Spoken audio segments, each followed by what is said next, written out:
माँ से जुड़ा मायका, माँ के ना होने का सूनापन, पिता का अकेलापन और उनका बेटी का इंतजार कैसे नहीं देख पाई मैं। बच्चों की गर्मियों की छुट्टियां लगे अभी 2 दिन ही हुए थे। सुबह सुबह पापा का कॉल आ गया। बोले बेटा कब आओगी। मैंने अनमने मन से बोल दिया पापा कुछ पक्का नहीं है, ऋषि टूर पर गए हैं, उनके आने के बाद देखती हूँ। पापा की आवाज रुआसी हो गई। बोले बेटा तुम्हारी माँ नहीं है तो क्या हुआ, तुम्हारा मायका तो है और मैं तो हूँ। ऋषि से बात करो और जल्दी आ जाओ। मैं जी पापा करके और कुछ नहीं बोल पाई।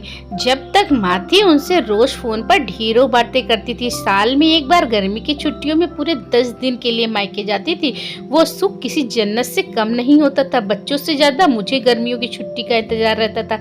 पर जब से माँ गई मेरा मायके जाने का मन ही नहीं करता। ऐसा लगता जैसे मेरा मायका ही खत्म हो गया। एक सूनापन, एक खालीपन सा मेरी जिंदगी में भर गया था।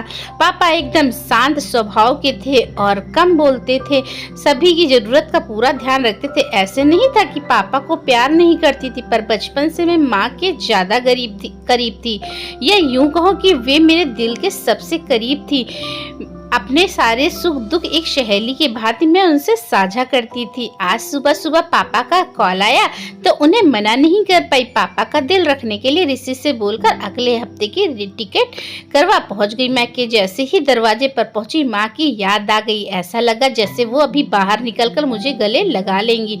सोच के आंखें भर आई, किंतु आज माँ की जगह पापा बाहें फैलाए मेरा इंतजार कर रहे थे। सालों बाद पापा के गले लगकर खूब रोई। पापा ने अपने सुपोसते हुए प्यार से मेरे सिर पर हाथ फेरा तो दिल थोड़ा हल्का हो गया। बहुत दिन बाद पापा को देखा, कमजोर लग रहे थे। वैसे तो भाई भाभी और पापा सभी मेरा बहुत ध्यान रख रहे थे। बच्चे तो अपने खेल में मस्त थे, पर मेरी निगाहें हर पल माँ को ढूंढती। आज भी पापा पहले की तरह रोज खाने के बाद मेरी पसंदीदा मटका कुल्फी लाना नहीं भूलते थे। भाई भी बच्चों को कभी पार्क, कभी चिड़ियाघर तो कभी बाजार घुमाने ले जाता था। भाभी भी रोज मुझसे पूछकर मेरी पसंद का खाना बनाती थी।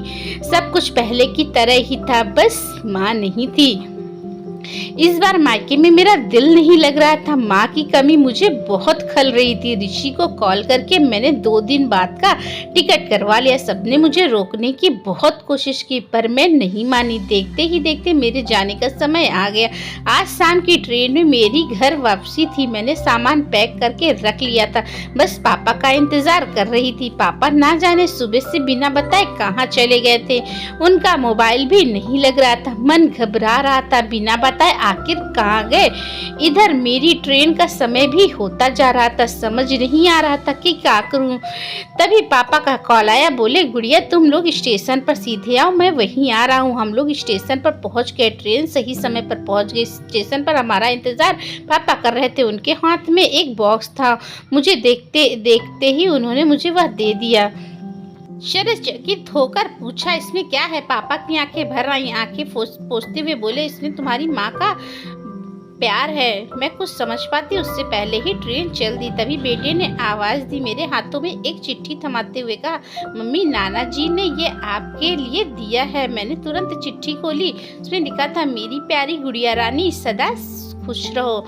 जब तक तुम्हारी माँ थी तुम्हारी हर छोटी बड़ी बात का ख्याल वही रखती थी। मैं जानता हूँ कि मैं तुम्हारी माँ की जगह तो नहीं ले सकता, पर उनकी कमी की पूर्ति करने की कोशिश तो कर ही सकता हूँ। आज तुम्हारी माँ होती तो हमेशा की तरह अपने हाथों से तुम्हारे लिए बड़ी पापड़ अचार साथ में भेजती।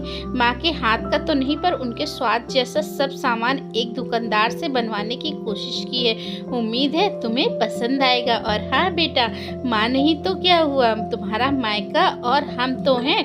पहले की ही तरह तुम्हारा इंतजार रहेगा। ढेर सारा प्यार और आशीर्वाद के साथ तुम्हारे पापा। पत्र पढ़ते पढ़ते मेरी आंखों से अश्रुधारा बहने लगी। सहसा मेरे मुंह से निकला आई लव यू पापा। बात छोटी थी, पर उसमें अथाह प्यार सम्मिलित था। ये सिर्फ मैं महसूस कर सकती थी। मायके से घर आए 1 महीना बीत गया था। अब पापा से रोज एक बार कॉल करके मम्मी की तरह घंटों बातें करती रहती हूँ। तो दोस्तों इस वीडियो को लेकर आपकी क्या राय है हमें कमेंट बॉक्स में बताना ना भूलें, और इसी तरह की अच्छी अच्छी वीडियोस के लिए हमारे चैनल पर बने रहें। नए हैं तो चैनल को सब्सक्राइब करें, ज़्यादा से ज़्यादा लोगों तक शेयर करें। तब तक के लिए बाय बाय।